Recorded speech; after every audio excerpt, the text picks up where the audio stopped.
This is going to be Genesis 31 and 32. If we remember last time, Jacob has increased in great blessings and wealth as he's been at Laban's house. He now has two wives. He has 11 sons, a daughter, and great herds and flocks are starting to grow. And this is going to start causing issue. As we saw with Abraham and Lot, whenever there's a lot of stuff multiplying, sheeps and herds and things, there tends to be more fighting or more conflict. And then there comes usually a separation and then even further blessing for the blessed line. And so, again, we just see that this is going to be part of Jacob's heritage and lifestyle, that he's going to enter into this same set of situations like Abraham and Isaac had, of blessing and separations and things. And so in Genesis 31, we're going to re enter the narrative, the historical narrative, in the midst of Jacob's story. And it says in verse 1, Jacob heard that Laban's sons were saying, Jacob has taken everything our father owned and has gained all his wealth from what belonged to our father. And Jacob noticed that Laban's attitude towards him was not what it had been. Then the Lord said to Jacob, go back to the land of your father and to your relatives, and I will be with you. So Rebekah Jacob's mother, was supposed to send notice when it was time for him to move back to the land once Esau had cooled down. She never does. And instead, he ends up working 14 years to basically pay off dowry or whatever type of system that was for his wives.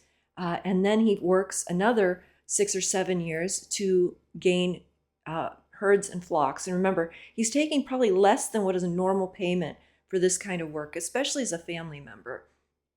He took all the speckled, spotted, and striped and black goats and sheep, which probably was less than 10 or 20% of the flocks. And from there, he grew great flocks to the point that the the sons of Laban, so the ones that should be inheriting Laban's wealth, are like, wait a second, Jacob made Laban rich, but then now he's taken all the flocks. He's somehow turned all the flocks into speckled, spotted, and black.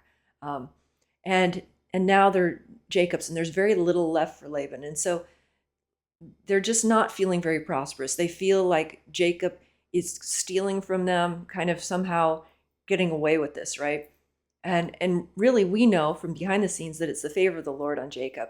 And anytime people get favor, we need to stop and look at what happens to the people around them. How do they react? It might be for some of the women when they start having children, or when, Jacob here, his flocks start increasing. We start to see this jealousy come in, that somehow by Jacob's prospering, it makes them feel like they've lost something. And so even Laban is now starting to turn against Jacob. We've seen that they've always had a kind of difficult relationship, as Laban's always trying to trick Jacob. But now things aren't going well, and God intervenes now. Rebekah never asked for Jacob to come back, but God does. God says, you know what? It's time to go back to the land. You need to get out of here. You need to listen to me and go. Just like Abraham had to leave this area, you need to leave too. And you remember, this isn't a great area to be in. The people here are still idolatrous. They're typically in this area of the region was up through here was moon worship and idolatry. And so again, this is all kind of coming to this tense place, and this isn't a great place for Jacob to be anymore. And so God is now going to be guiding him. So Jacob sent word to Rachel and Leah to come out to the fields where his flocks were. He said to them, I see that your father's attitude toward me is not what it had been before, but the God of my father has been with me. You know that I've worked for your father with all my strength, yet your father has cheated me by changing my wages 10 times. However, God has not allowed him to harm me. If he said, the speckled ones will be your wages, then all the flocks gave birth to speckled young. And if he said, the streaked ones will be your wages, then all the flocks bore streaked young. So God has taken away your father's livestock and has given them to me. So this is an interesting conversation. Jacob calls for his wives. They're going to meet out in the field. They're going to have the secret meeting away from her brothers, away from her father, their father.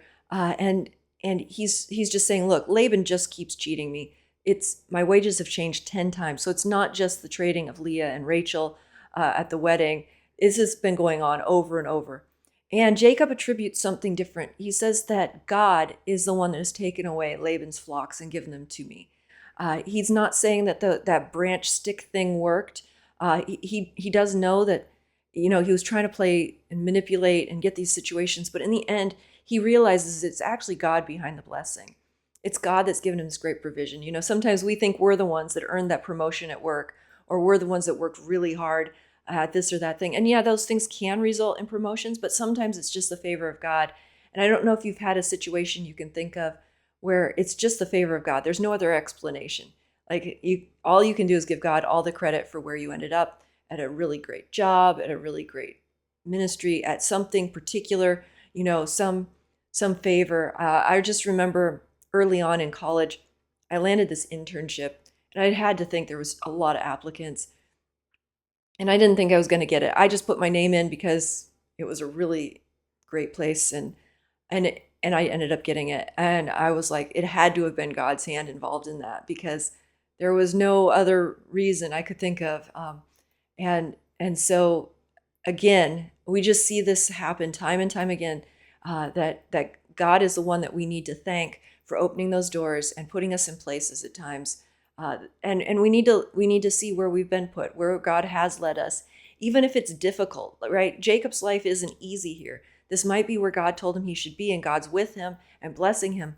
But he's had this father-in-law and he's had these brothers-in-law that are very difficult, that don't like him and aren't making his life easy. And I think sometimes we get into that, right? We think that because God opened the door, it's going to be this easy situation.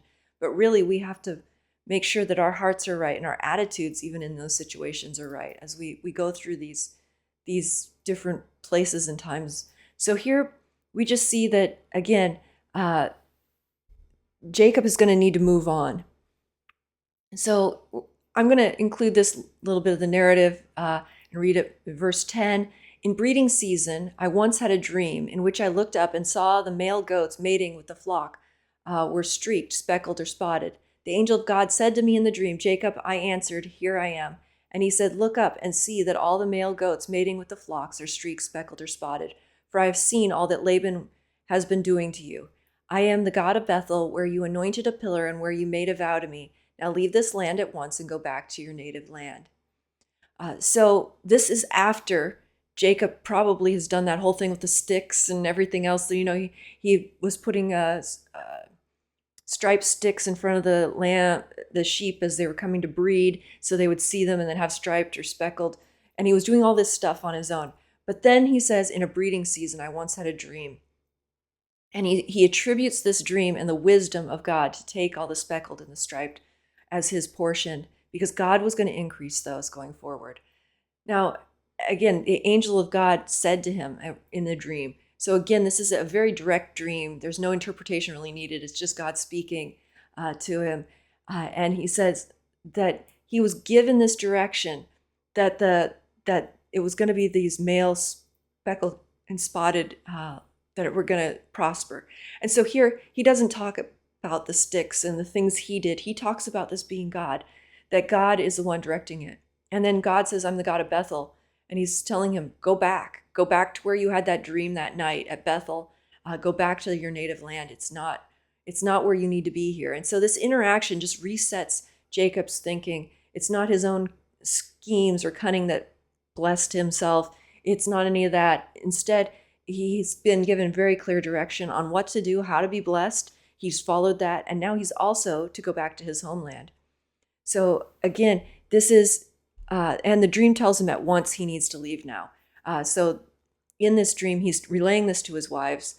And then Rachel and Leah replied, do we still have any share in inheritance of our father's estate? Does he not regard us as foreigners? Not only has he sold us, but he has used up what was paid for us. Surely all the wealth that God took away from our father belongs to us and our children. So do whatever God has told you. So it sounds like Rachel and Leah aren't very favorable towards their father either. They're women, so they weren't really in the share of the inheritance at this point. They know that Jacob has worked really hard those 14 years to basically have to buy them. And all of what he paid for in that time, in his labor and the way he increased the flocks, it's all gone. And there's nothing really left in their father's household. Most everything now belongs to Jacob. It turns out that he picked correctly and followed God well. And his wives see that. They're like, well, our dad's not blessed. Our brothers aren't. They're mad at you. This has all been kind of a mess for the family line. And really, what is it if we just leave? Our father owes us nothing. Yeah, and so again, they're looking out for their own sons. They have 11 sons here that are going to need property and real estate and land area for their sheep and stuff, and they're not going to have that here. And so they see that this is time to leave. They also are mad at their dad for the constant deception, and so that's coming in too. So much like Ruth and Rebecca, Rachel and Leah are willing to leave their homeland. They're willing to leave their families and go with Jacob.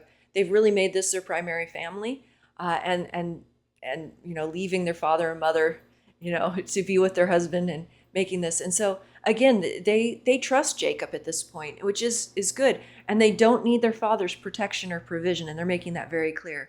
So Jacob put his children and his wives on camels, and he drove all his livestock ahead of him, along with all the goods he had accumulated in Padan Aram, to go to his father Isaac in the land of Canaan. When Laban had gone to shear his sheep, Rachel stole her father's household gods. Moreover, Jacob deceived Laban, the Aramean, by not telling him he was running away. So he fled with all he had, crossed the Euphrates River, and headed for the hill country of Gilead. So this is a massive undertaking. Jacob is going to move his wives, his children on camels. He's going to take all his livestock and sheep. I mean, this is a huge amount of accumulation. And they've got to go across a river, the Euphrates River. And so he's got this huge journey to go. And they decide to do all of this without telling any of Laban or any of his family. They really want to get separation from him. And this means that Jacob really feels like Laban's going to be hostile. At this point, I mean, what could he do? He could kill him and take his daughters back and all the flocks back. There's a lot that could go on here with Laban. It's probably a pretty bad situation at this point. Laban's sons, too, maybe think this is all their dad's stuff. And something interesting happens. For some reason, Rachel goes and sneaks into her father's household, it says, while he's out shearing sheep, and steals the household idols, which is an interesting thing. We don't know if this is because they're worth a lot of money. They could have been gold or something, or if she still was an idolater and she wanted this. Again, it's Rachel that does this, not Leah. And so Rachel is doing this. This would have also indicated the head of the household. So this is like making Jacob or herself the patriarch now, to have the household gods. So we're not exactly told why she does it. It could be for multiple reasons, right? It could be because she still is worshiping these idols and wants to take them. It could be because she wants the honor of being the head of the household, or it's just something valuable worth a lot of money. And so again, there are many reasons. I would probably lean towards the earlier one, that she still is worshiping these gods. And so on the third day, Laban was told that Jacob had fled, taking his relatives with him. He pursued Jacob for 7 days and caught up with him in the hill country of Gilead. So it takes Laban 7 days to catch up with him. So that means Jacob is moving quite quickly, right? If he finds out on day 3 and it takes Laban a day maybe to pack up and get going, and then he has now 6 days to go catch up, or 7 days to catch up to Jacob. It's quite a bit of time that Jacob has really put some distance between himself and Laban, and they are moving quickly, especially with the flocks and everything. And so this just shows with what a hurry and what a rush that Jacob is doing this and moving his family.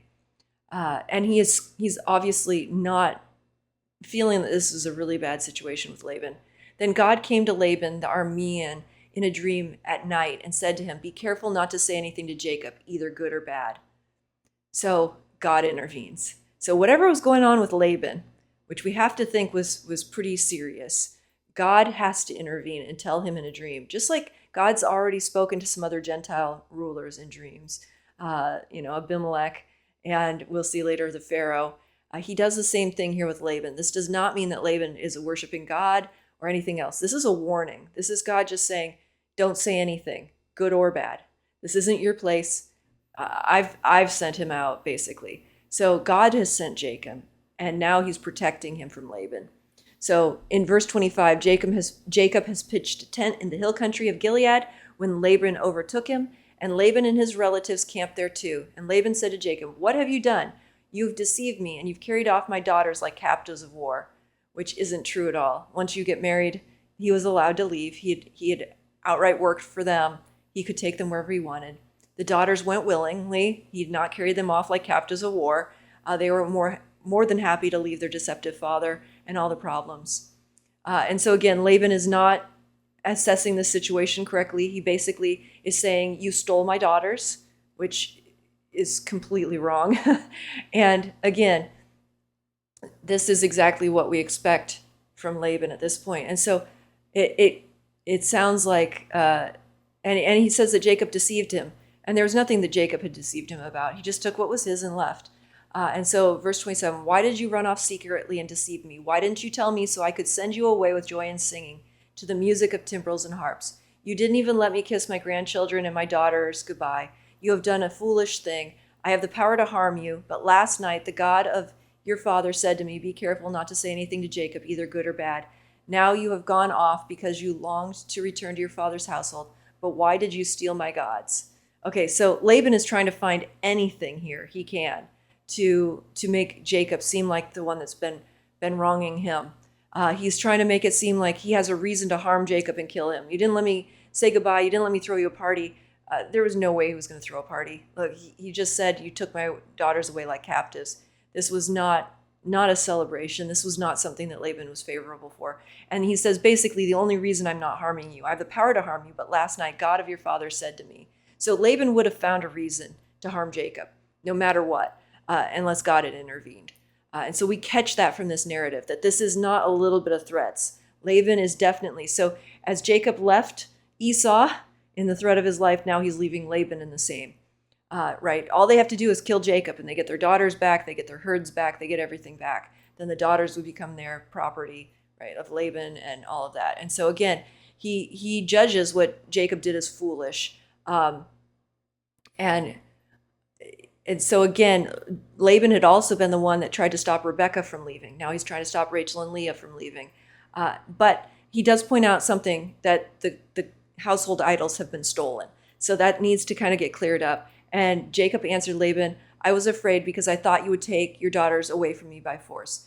Jacob has assessed the situation pretty correctly, that Laban is unreasonable and would take away the wives by force. And that, Laban has pursued him for 7 days. That shows how extreme of an intent this is. Laban wasn't pursuing him. He was pursuing him to get back his daughters and his stuff. He was not pursuing Jacob to go say goodbye. This wasn't at all what was going on. So again, we check up in verse 32. But if you find anyone who has our gods, that person shall not live. Now Jacob would not have said this if he knew his very precious and sweet Rachel, the one he loved so much, had stolen the idols. In the presence of our relatives, see for yourself whether there is anything of yours here with me, and if so, take it. Now Jacob did not know that Rachel had stolen the gods. So Rachel, he would never have suggested that she be killed. Again, this is a rash statement that probably should never have been made. If you find anybody with the gods, you can kill them. Again, that is not a good plan. We see that as well, in the Judges. We'll see someone making a rash vow like that. Whatever first comes out of my tent will be given to the Lord. And it ends up being his daughter, not one of his animals. Again, so being very careful with words is something that I think should be highlighted here. Jacob almost loses his favored wife. So verse 33, Laban went into Jacob's tent and into Leah's tent and into the tent of the 2 female servants, but he found nothing. After he came out of Leah's tent, he entered Rachel's tent. Now Rachel had taken the household gods and put them inside her camel's saddle and was sitting on them. Laban searched through everything in the tent but found nothing. Rachel said to her father, Don't be angry, my lord, that I cannot stand up in your presence. I'm having my period. So he searched but could not find the household gods. So Rachel sits on the idols and she hides them. But if he had found them, look, he's searching his own, Laban is searching his own daughter's tent, knowing that if he finds something in there, that he gets to kill the person. Now, of course, he'd probably just blame it on Jacob if he found these idols. He'd probably just say, oh, it's your tent, not your wife's tents. But, to even think that he might, have it in his mind to kill one of his daughters, probably he wouldn't. He probably was trying to get Jacob here. But again, this is a very interesting thing. So Rachel lies and hides and steals these idols, and she gets away with it. The idols weren't found. And so Jacob now is angry. and took Laban to task. What is my crime? He asked Laban. How have I wronged you that you have hunted me down? Now that you have searched through all my goods, what have you found that belongs to your household? Put it here in front of your relatives and mine, and let them judge between the two of us. I have been with you 20 years now. Your sheep and goats have not miscarried, nor have I eaten rams from your flocks. I did not bring your animals torn by wild beasts. I bore the loss myself, and you have demanded payment from me for whatever was stolen day or night. This was my situation. The heat consumed me in the daytime and the cold at night, and sleep fled away from my eyes. It was like this for the 20 years I was in your household. I worked for you 14 years for your 2 daughters and 6 years for your flocks, and you changed my wages 10 times. If the God of my fathers, the God of Abraham, and the fear of Isaac had not been with me, you surely have sent me away empty-handed. But God has seen my hardship and the toil of my hand, and last night he rebuked you. So Jacob finally just stands up to Laban and says, enough. We're leaving. We're done. You've wronged us so many times here. You've even just now searched all my tents and found nothing. And Jacob's had it. And he basically calls out everything that's been going on. He says, wages have been changed. He said, even when an animal got killed by a wild beast, when a sheep got eaten or anything, I would return an animal in its share to your flock from mine. Basically, like it was taken from my wages. I was out in the cold and the heat of the elements, taking care of your animals. Nobody was even miscarrying because the hand of God was on these flocks. So wherever your wealth is gone, that's on you. But again, he's basically saying you would have sent me away with nothing, meaning he would have kept the daughters, he would have kept the flocks, and he would have either killed or sent Jacob away. And so again, Jacob didn't want to lose his family. He didn't want to lose all that he had. And he rightfully so. And thankfully God intervened. That is the only thing that kept Laban from killing him. Now, we don't know why God didn't intervene when Esau was the one trying to kill Jacob, but we do see that God did intervene here. And so, we're so thankful for the dreams that God sends to even these people that don't follow him.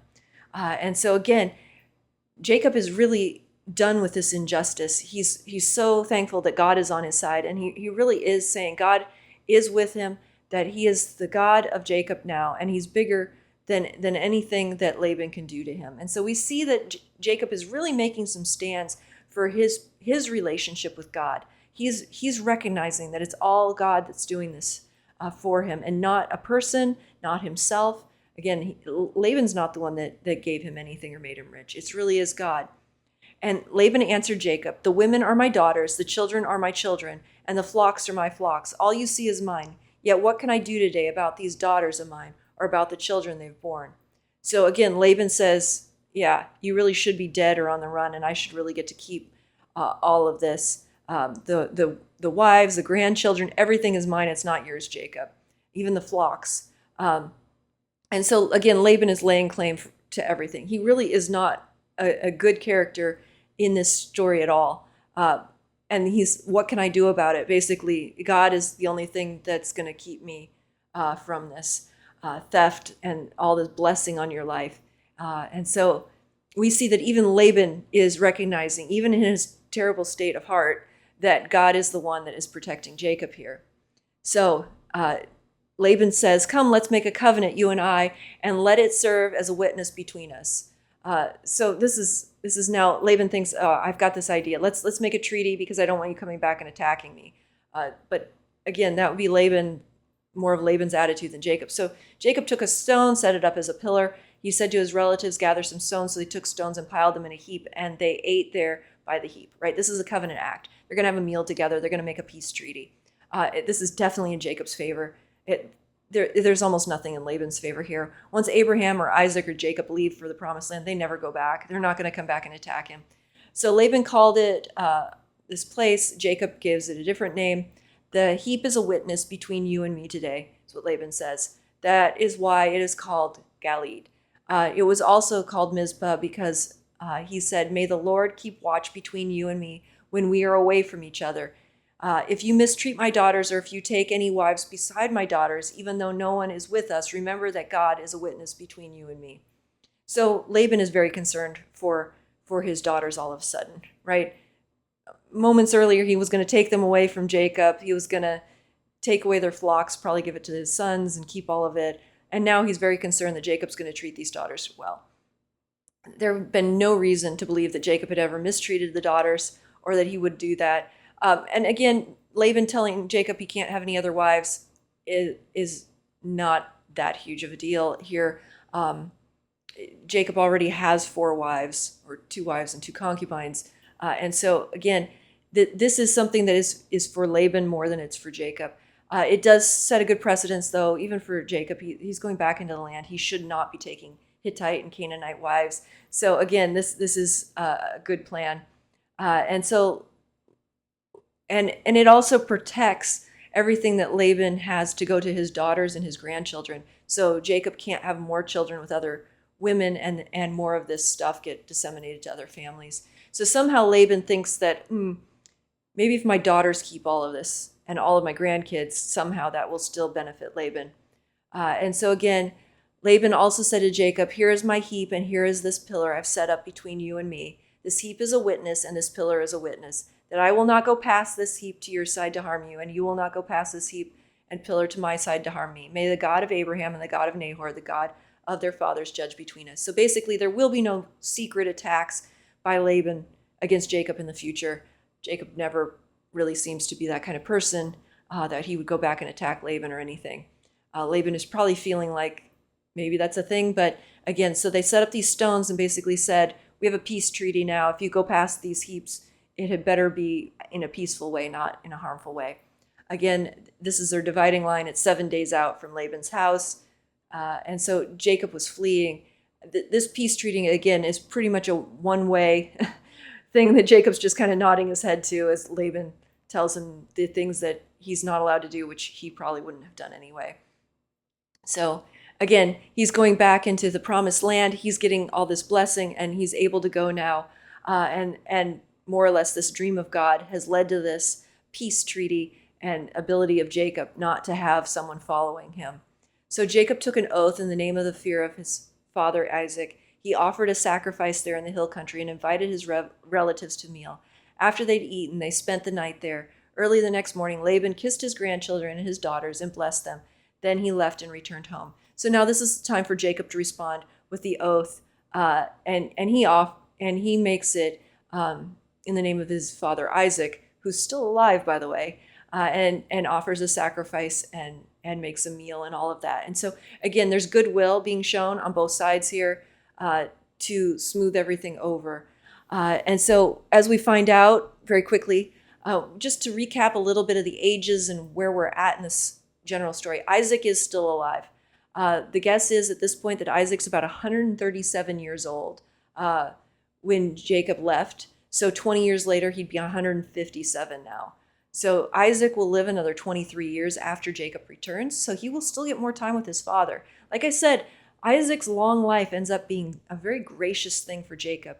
It keeps some issues with Esau at bay. It generally is a good thing. So Isaac is going to live to 180, right? Even though we had this whole Isaac thought he was dying at 137, he really lives another 40 plus years. And 23 of those will be with all these grandchildren of Jacob. So Isaac is going to get to see this massive amounts of herds coming back with Jacob, the massive amount of grandchildren. What is it? 20 years later, your son shows up with 12 grandchildren, or 13 by the time he gets there. Jacob is finally free of Laban. He gets to return back to the promised land, back to his father's household. And Jacob at this time would be about 97 years old, right? He had a kind of a late start, if we remember. He was about 77 when he left and gets married and all that. Now he's 97, so he's quite old. Obviously, people are living longer into their 150-ish years. So he's not elderly at this point, but he is on the older end of life. So as we get into Genesis 32, we're going to see the second half of this journey that Jacob is currently on. Jacob also went on his way, and the angel of God met him, and Jacob saw them. He said, "This is the camp of God." So he named the place Mahanaim. So Jacob had a dream that sent him out. Laban had a dream to stop him from killing or hurting Jacob. And now Jacob has an encounter with the angel of God. It says the angel of God met him. How many times is this now in Genesis that we've seen the angel of God show up? Sometimes it's just a voice. Other times he meets them face to face. And so as he's coming back into the land, the angel meets him. And Jacob says, this is the camp of God, right? He already has Bethel, which is the place of God where he saw the ladder. Now he's finding out that God is more than one place. Verse 3, Jacob sent messengers ahead of him to his brother Esau in the land of Seir, the country of Edom. He instructed them, this is what you are to say to my lord Esau. Your servant Jacob says, I have been staying with Laban and have remained there till now. I have cattle and donkeys, sheep, goats, male and female servants. Now I'm sending this message to my lord that I might find favor in your eyes. So again, Jacob and Esau haven't seen each other in 20 years. Esau had vowed to kill him at that time.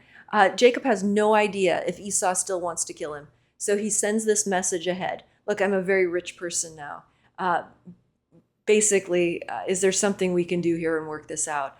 When the messengers returned to Jacob, they said, we went to your brother Esau, and now he's coming to meet you, and 400 men are with him. Okay, this does not sound like a polite greeting, right? If you were reading into this without knowing where the story goes, this seems like a terrible reply. What could be worse than 400 men coming to meet you? This sounds more like an army than a message of peace. And there's no message of peace that's sent with this. All we get is just this visual picture of this army being sent. Now, why did the messenger not get some message from Esau? Why does it look like there's this army? Like, Jacob has got to be thinking, like, Laban on one side and Esau on the other. A day ago, I was making a couple days ago, I was making a treaty with Laban so he wouldn't kill me. And I was, what would have happened to Jacob if he'd taken off and he'd come in? Like, what God asked him to do is to go face off his brother in a land where his brother's saying he's going to kill him while leaving a father-in-law that wants to kill him. Like, he is kind of in no man's land when he starts out on this journey. He's stuck between two murderous households, and so now the backside with Laban's been solved, but he can't go back. There's a peace line that they've made, but he needs to move forward, and it's the way that God's called him, and God has called him to come confront this in his life, to come and deal with his past and the deceptions that he did and the way he hurt his brother. So in great fear and distress, Jacob divides the people who are with him into two groups, and the flocks and the herds and the camels and well. He thought if Esau comes and attacks one group, the group that is left may escape. Okay, so Jacob isn't much of a fighter here. It doesn't seem like he has a standing army of any kind. He understands this move as a threat. He thinks 400 men coming at him is definitely a threat. And he acknowledges that he has great wealth and he should at least split it in half. Maybe he can protect some of it. Again, he's not inquiring of the Lord for this. He's just doing his first thing and reacting in fear. Then Jacob prayed, "O God, my father Abraham, God of my father Isaac, Lord, you who said to me, go back to your country and your relatives, and I will make you prosper." So the first thing he does is recount what God said. You told me to come here. You told me I'd prosper here, not die here. There's 400 men, an army coming straight at me. I am unworthy of all the kindness and faithfulness you have shown your servant. I had only my staff when I crossed this Jordan, but now I have become two camps. Save me, I pray, from the hand of my brother Esau, for I am afraid he will come and attack me, and also the mothers with their children. But you have said, I will surely make you prosper and will make your descendants like the sand of the sea, which cannot be counted. So Jacob is mostly concerned for his wives and children. He is absolutely scared. He's like, God, I love this prayer. Save me, right? Sometimes it's just that two words that really stand out. He is calling on God. He's like, you told me to do this. You're the one that's going to have to deal with this. You just saved me from Laban. And now I have 400 men on the other side trying to attack me. Can you imagine having Laban's army few days before on this side, and Esau's now on this side, and all of this. And so Jacob is using human strategy to protect himself. And then he prays. And he calls on God to keep his covenant promise of blessing. The covenant was to be a treaty between allies, and God would need to fight for Jacob here. So Jacob spends the night, and from what he had with him, he selected a gift for his brother Esau. He sends out 200 female goats, 20 male goats, 200 ewes, 20 rams, 30 female camels with their young, 40 cows, 10 bulls, 20 female donkeys, and 10 male donkeys. This is a huge gift. I mean, do you hear this? Like that is between just goats and sheep. That's 400 females. And he's also sending 30 camels, 40 cows, and 10 bulls. Like this is massive amounts of stuff. And he obviously isn't sending everything he owns. This could be a certain percentage of what he owns. He put them in the care of his servant, each herd by itself, and said to his servant, "Go ahead of me, and take some space as you meet Esau and his 400 men." Basically, just take this. And when he just asks, "Who do you belong to and where are you going and who owns all these animals in front of you?"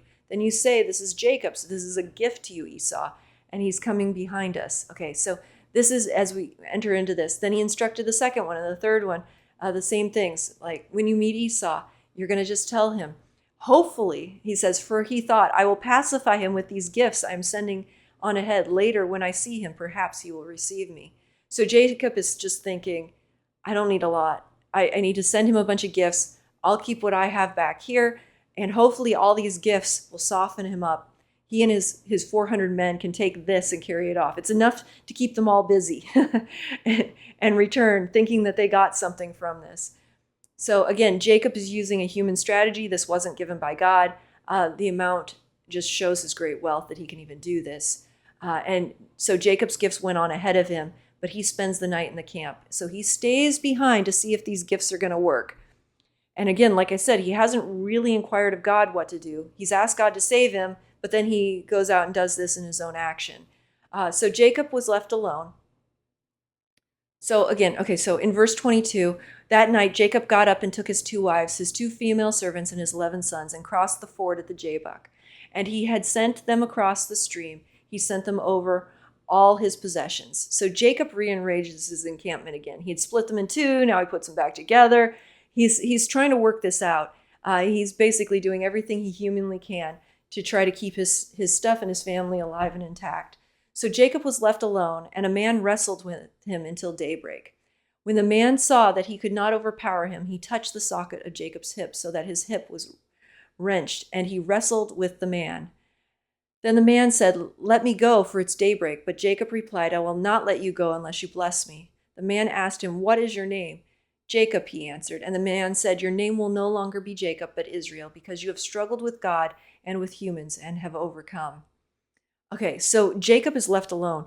And we see that they keep saying, then a man wrestled with him. But at the end, we find out that this man identifies himself and says, "I'm going to change your name to Israel. You have struggled with God and with humans and have overcome." We're going to see in the next few verses that Jacob recognizes this man as God. And so, again, Jacob's seen the angel of the Lord. So he should be able to recognize who this is. And he is going to wrestle with him all night. And the man is going to put Jacob's hip out of socket. It's what he can do. But Jacob is hanging on until he gets a blessing. That's what he's wrestling for. He is wrestling, and it says that he even wrestles with God and overcomes. Like this is something that Jacob, in this turmoil of, are we going to die? Are we not? What's going to happen here? His encounter is with God. He's really wrestling with God here. The promises of God, the covenant with God. Is God going to really come through? And so, again, this is a man that Jacob knows can bless him. So he obviously knows this is God. This is Jacob. His name means deceiver. And what's going to be the blessing here is that he's going to get a new name. It's going to be Israel, right? It's going to have the El in it, which means that he's going to be serving the God Elohim. Elohim. And so his name is now going to have God's name in it, meaning he is dedicated to God. So this is going to change his name from deceiver to being one who is dedicated to God. And Israel is going to be his name, and that's why the whole nation of Israel is going to be named after him. All 12 tribes are going to come from him, right? From Abraham, only one of his sons was picked. And from Isaac, only one of his sons was picked. But when Jacob, all 12 of them are going to be part of the promised line now. The very promised line is going to come through Judah, we know, but the entire 12 of them are going to be part of Israel and part of this nation, this promised nation. And so really, Jacob is the turning point in the way the lineage is going to change. Instead of going to one son, it's going to go to all 12. Jacob is wrestling with the one who gives life. He's the one that is the one who blesses. Jacob has wrestled with his brother in the womb. Jacob has wrestled with Laban over flocks. And now Jacob is wrestling with God over the covenant promise. And if he's going to believe and if he's going to go forward and get this blessing. Now, as far as we know, Jacob's already a very blessed man. That he has to wrestle for a blessing seems quite odd. But he's not going to do the blessing's not going to come through deception anymore, through his name Jacob. It's going to come through Israel, the man dedicated to God. He's going to start to understand that this isn't his own doing where he needed to deceive his brother. God would have stepped in to make sure that blessing came to him. There's been all this deception and things around Laban. All that was just really things that God could have intervened in. God intervened when Laban came to kill him. And he's starting, I think, to understand that in this, his name is supposed to change now from that deception into this blessed one or dedicated one to God. Okay, and so again, it's kind of odd that Jacob is even asking for a blessing. He already has the covenant blessing. He has this massive blessing, right? He's the promised one for national blessings and multiplying of his family, the promise of the land to his whole family. All of these covenant blessings come straight to him. So he shouldn't have needed to wrestle for it, but he does. And in that, he has his hip put out. And Jacob said, "Please tell me your name." But he replied, "Why do you ask my name?" Then he blessed him there. So Jacob called the place Peniel, saying, "It is because I saw God face to face, and yet my life was spared." So Jacob recognizes this as God. And we don't know if somehow the angel of the Lord, which is typically the second person of the Trinity, before the incarnation, why Jacob for some reason calls this a man, and then he says, "I've seen God face to face." Now, we're not quite sure how he had seen the angel of the Lord compared to this being more of a physical encounter. But we do know that Abraham had eaten with the angel of the Lord. So there was some physicality and tangibility. So again, we're not quite sure how God has been appearing, if he's coming in more of a spiritual and angel form in the past to Jacob only, or if this is somehow different, or if it's just the same. Again, it's not clear in the text, but it is amazing that God comes to wrestle with Jacob. A name is not given for God here. It's just Jacob recognizes that he's seen God face to face. Hagar noted something very similar. She said when she saw the angel of the Lord that I've seen God. We get the sense that later on it says, well, it's not actually the face of God. It's more like his back that they were seeing. To make it clear that if you actually see the fullness of the face, meaning the fullness of the glory of God, you would die. But you can see God in physical form. Obviously, people that saw Jesus once he was incarnate as a human, they could see him face to face and not die. And so there is something here about somehow God can veil some of his glory or something so that people don't die. I don't really want to get into all the theology of that. It would be conjecture anyway. And so then in verse 31, it says, "The sun rose above him as he passed Peniel, and he was limping because of his hip. Therefore, to this day, the Israelites do not eat the tendon attached to the socket of the hip, because the socket of Jacob's hip was touched near the tendon." Okay, so even in animals, they consider this an important piece of the animal, and they don't eat it. And so again, Jacob's hip is to be a forever reminder, which then they memorialize even into their animals and their meals, of his wrestling event with God.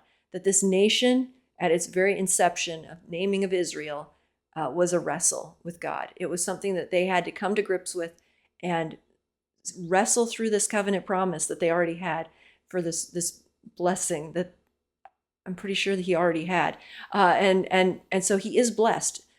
God does bless him in this, gives him a new name, and really speaks a new identity over him.